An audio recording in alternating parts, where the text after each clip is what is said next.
Timeout. Linger.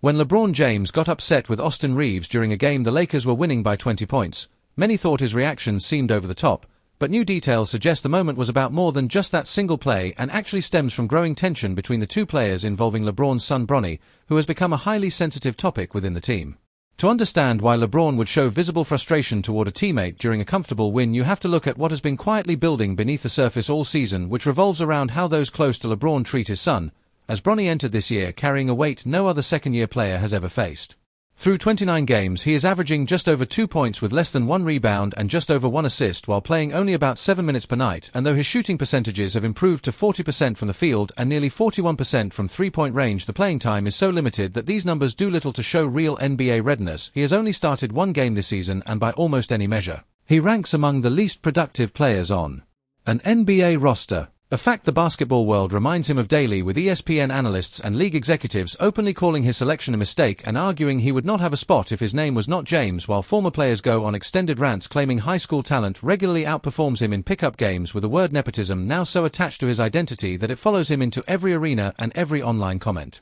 section. And when JJ Redick gave a blunt assessment saying Bronny did not play well, it was seen as proof of what critics have said since draft night, which is that he does not belong, and the only reason he is there sits at the other end of the bench. Now put yourself in LeBron James' shoes at 41 years old in the final stretch of a legendary career, watching your son take a level of public hate every single night that would break most grown professionals, let alone a 21-year-old who suffered a cardiac arrest 2 years ago and is still working to rebuild his body and his confidence, while you see the comment sections and hear the podcasters and know exactly what they say when they think you are not listening. And through all of that, you have held firmly to one message both publicly and privately, which is that your son earned his spot and is still developing, and anyone with a problem can take it up with you directly. A context most fans never see, because Bronny's G League numbers actually tell a much different story, with stretches of 15 to 20 points per game for the South Bay Lakers, along with solid assists and better shooting that point to real growth when he gets actual minutes and a real role, and his NBA three-point percentage this season has climbed to nearly 41%, which would be celebrated if it belonged to any other second-round pick, but none of that matters in public opinion, because the story was set the moment his name was called on draft night, and no amount of G League success or improved stats will change it, as he remains seen as a nepotism case until proven otherwise, with the burden of proof growing heavier every game he spends at the end of the bench,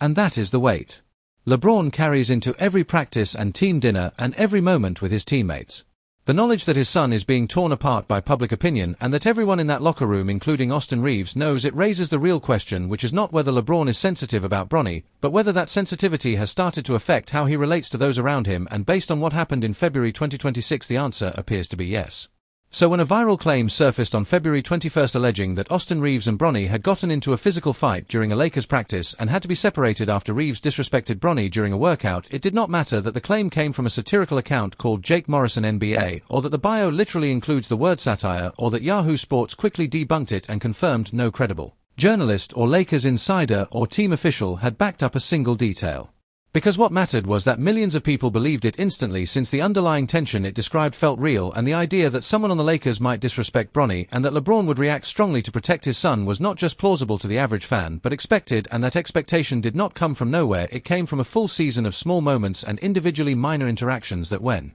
added together, painted a picture of a locker room walking on eggshells around the most powerful father-son dynamic in NBA history, because people outside that building may not fully understand that when LeBron James tells the media his legacy is his children, he is not giving a rehearsed sound bite, but means it with every part of who he is. My legacy is my kids. That's the most important. My kids, my community, my family, that's all that matters. When a man who has dominated professional basketball for 23 years tells you that his children are his legacy above championships and records and everything else, you should take him at his word, and you should understand what that means for every single person who shares a locker room with his son. The basketball, things of that nature, obviously has given me an unbelievable platform to be able to do the things that I love to do. Basketball gave LeBron the platform, but his kids are the purpose, and Austin Reaves, whether he realized it or not, was about to step directly into the crosshairs of that purpose on national television on the night everything boiled over February 12, 2026, when the Lakers faced the Mavericks at Crypto.com Arena with a final score of 124-104, and Dallas, having rested key players, made the game a blowout by the middle of the third quarter, which under normal circumstances would have meant the starters Sitting by the 8-minute mark of the fourth to rest before the All-Star break, but LeBron James was not operating under normal circumstances, as he was just 2 rebounds away from his 123rd career triple-double, and completing it would make him at 41 years old the oldest player in NBA history to record that stat line in a winning game. So coach J.J. Redick kept the starters in, and that decision set the stage for what happened next, with cameras capturing everything from LeBron lingering in the paint on defense, clearly positioning himself for uncontested boards, and his body language screaming to everyone in the building, including teammates, opponents, coaches and fans, that this rebound mattered more to him than anything else happening on that court, as he was not defending or contesting shots, but camping under the rim waiting for a miss to fall into his hands so he could check the box and secure his milestone. Standing in the paint, he wants the free rebound. Then on offense, he's rushing the possessions. On the offensive end, LeBron was doing the opposite of what you would expect from a player in a comfortable game by speeding up possessions and pushing the pace to get through sets as quickly as possible so he could sprint back to defense and position himself for another board. And then it happened when a missed shot came off the rim with LeBron in position and Austin Reaves hustling the way he always has since arriving in Los Angeles as an undrafted player who had to earn every minute he ever got, snatched the rebound out of LeBron's reach not once but twice on back-to-back possessions, and LeBron's reaction was volcanic, with a timeout called specifically to address the situation as teammates on the bench pointed at the scoreboard directing Reaves' attention to LeBron's stat line, and the coaching staff intervened, while across the court the Dallas Mavericks bench watched every second of this spectacle unfold in real time, and they were not just watching but openly mocking what they saw, with the loudest voice on that bench belonging to a 4-time NBA champion. Klay Thompson flat out says, "They gotta get Bron one more rebound, man," before laughing hysterically at how ridiculous this is. Klay Thompson, who won championships alongside Steph Curry and knows exactly what winning basketball looks like at the highest level, was sitting on the opposing bench laughing at the absurdity of a 41-year-old keeping starters in a 20-point blowout to chase a triple-double. But the most devastating image of the entire night was not Klay's laughter, it was what was happening on the Lakers' own bench, where Bronny James, LeBron's son, was caught on camera, visibly trying not to laugh, with his lips pressed together and his eyes darting between the court, and his teammates doing everything in his power to suppress a grin while his father lobbied for a rebound in a decided game. And for the millions of people who would watch this clip by morning, the optics were brutal, as LeBron's son was laughing at him and the opposing team was laughing at him, while the only person in the building who did not seem to find it funny was LeBron himself. And now here is where the Bronny factor becomes critical, because this was not just about a rebound. This was about LeBron watching his son, the kid the entire internet calls a nepotism hire, the kid who averages just over 2 points per game, the kid who hears "you do not belong here" from strangers every single night, sitting on that bench watching Austin Reaves take something away from his father. And whether LeBron's anger was about the stat line or about something deeper connected to the way Reaves' hustle inadvertently made him look foolish in